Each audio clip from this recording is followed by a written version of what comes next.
everyone, it's Chelsea from Little Mountain Ranch. Today we are in my root cellar. It is a balmy about -10 degrees Celsius outside today. I'm just in the entrance part of my root cellar before we actually get into the root cellar itself. This space here is about 15 feet or so from the entrance to the actual root cellar itself. It's a little bit warmer in this area than it is outside today. We're having the most beautiful weather right now. It's been clear blue skies. We've been getting really thick frost on everything. In fact, I'll give you a quick peek before we head into the root cellar.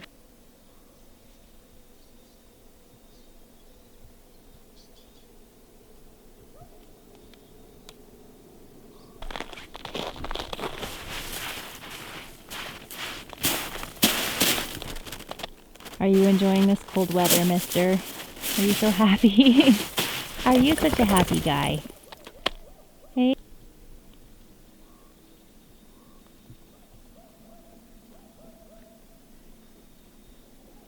Just beautiful, isn't it? Okay, into the root cellar we go.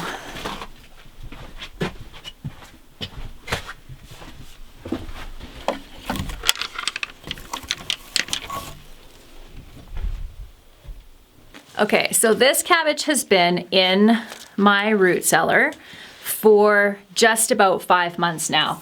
And if I just peel off a couple of the pieces on the outside, and not that many, I don't have to go down that far before I have a perfect looking cabbage. Cypress, are you trying to come in here?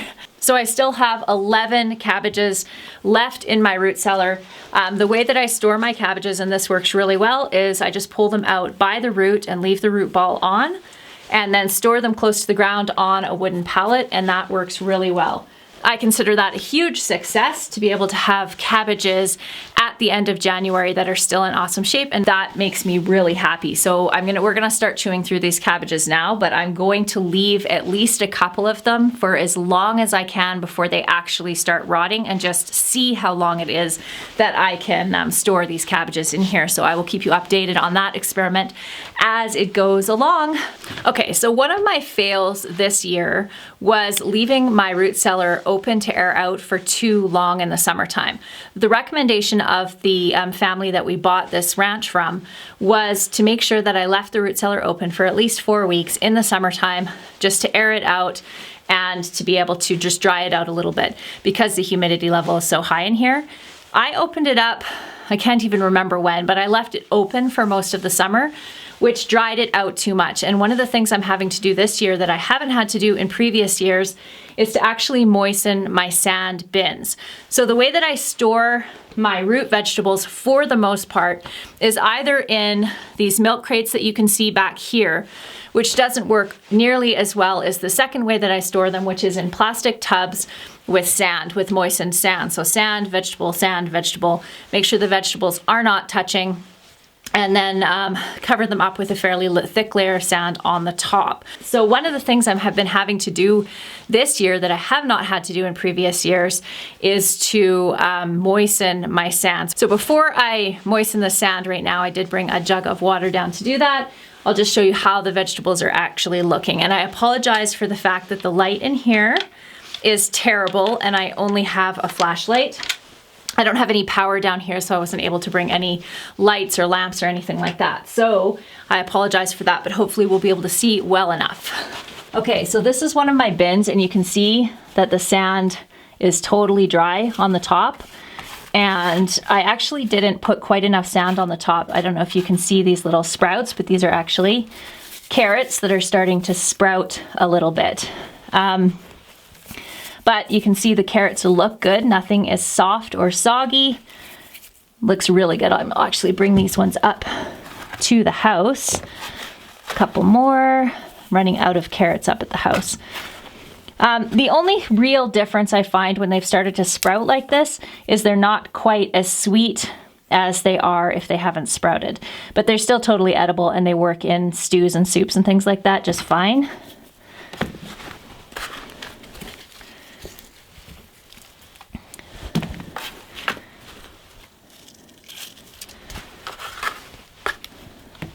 So I'm just gonna cover this back up, pack it down a bit, and then moisten this with a bit of water.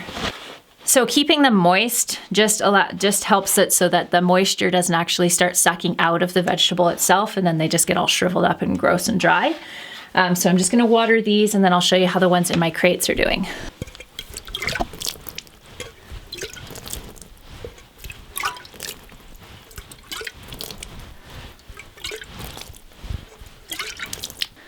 One of the other problems that I have been having this year that I usually don't have towards the end of the year, and I don't know if it's just because it's been so warm this winter or what, but I have been getting some mold. You can see this, this white mold here on some of my vegetables that aren't in the sand pits. And that's kind of frustrating because, and then also, I've never had this happen before, but some of my beets, this isn't a good example, but some of my beets are starting to go soft. And usually my beets are good until well into March. So I'm not sure what's going on there, if maybe my humidity level just wasn't high enough because I left the doors open in the fall or what. But one of the things I was thinking of doing is coming down here and actually spraying some like essential oils or something like that in here that are specifically for killing mold spores, and maybe that would help a little bit. But I think really what I'm going to have to do is just make sure that I don't mess around with the humidity level in the summertime. And the other thing that I'm going to do, just because I've had such good success with using these bins with the sand, is I think I'm going to actually move to doing that with all of my root vegetables, just so that I don't have to have this issue with losing this much food. So what I'm actually seeing here is that there's only one of these bins that's having any issue with softening or molding. I don't know if I can show you this. So you can see that bin there. These ones all look good. These ones look good. A little bit of sprouting, but nothing serious. And then this one has kind of that white mold all over it. And these ones are rutabagas, and again, they're sprouting, but nothing super serious in there either. So something must have gotten into this bin. I'm actually going to remove this bin from here, and I'll just give some of these beets to the pigs and hope that if I spray a little bit of antifungal spray of some sort in here, that I can stop it from spreading around to the rest of them, because it's really weird. Like, these two bins are right next to each other, and this one has it and this one doesn't. So I'm not sure what the heck's going on. Okay, in this one bin of rutabagas, most of them are starting to sprout like this. So one of the things that I do just to slow that whole process down a little bit is I just come and snap off all of the tops. And by doing this, it just kind of extends the life out a little bit. Usually in my root cellar, I end up with a little bit of mold. I think that's a fairly common problem in a root cellar like this, especially because in this root cellar, this isn't a concrete root cellar. It's actually just basically a big hole dug in the ground. There's all of the spores and everything that are in the dirt. So I think it's pretty common to end up with mold in a root cellar like this. One of the other things that I generally do when I come down to do a check on my root cellar like this, and this is the same thing that I do in my pantry, is to go through and just remove anything that's soft or starting to rot, just because once you have one thing rotting, it does seem to spread to the other vegetables. And also I find just kind of moving the vegetables around in these bins just helps to get a little bit more air circulation happening. Look at that beautiful vegetable. I don't use these a lot except for in stews, which is why I didn't plant a ton of them this year. Rutabagas and turnips grow really, really well in this area, and the first couple of years I would plant a ton of seeds, and every single one of them would grow, and I would end up with a bunch of rutabagas to feed the pigs in the spring. So this year I only did one bin, and I usually just cut one of these up and add it into my beef stews when I make stew. I think I'm going to take one of these beauties up to the house with these carrots and actually make a beef stew for dinner tonight. One of my good friends, Rachel from that 1870s homestead, sent me a roaster oven. This thing has revolutionized my life. I have never had one before, and I use it actually just like I would a slow cooker. So I'm able, normally I'll run 2 slow cookers at a time, but with this awesome roaster, I just throw everything in there in the morning. I can even throw frozen beef in there and put it on the defrost setting and end up with a giant stew with enough left over and enough to freeze for lunches for Dan, which has really made my life so much easier. If you have not visited that 1870s Homestead YouTube channel, you totally have to. They're wonderful people and they have excellent videos. Every time I watch one of those videos, I either learn something or I feel uplifted. So it's definitely worth it. I'll link their channel down in the description box below. Okay, I've just learned another lesson. I have one of my bins here that are the cylindrical style beet, and I did find, unlike the round beets that I have found a couple that on the ends, this one I didn't obviously break off well enough, but it's starting to rot a little bit on the end of that one. So gross reaching your hands into these bins and then feeling something slimy and disgusting. Ugh, yuck. Okay, so one of the other things that I'm observing while I'm in here is the difference between, and this is kind of a common sense thing, you would figure this, but as far as the cylindrical beets go, compared to the round beets, these guys are storing much better than the cylindrical ones.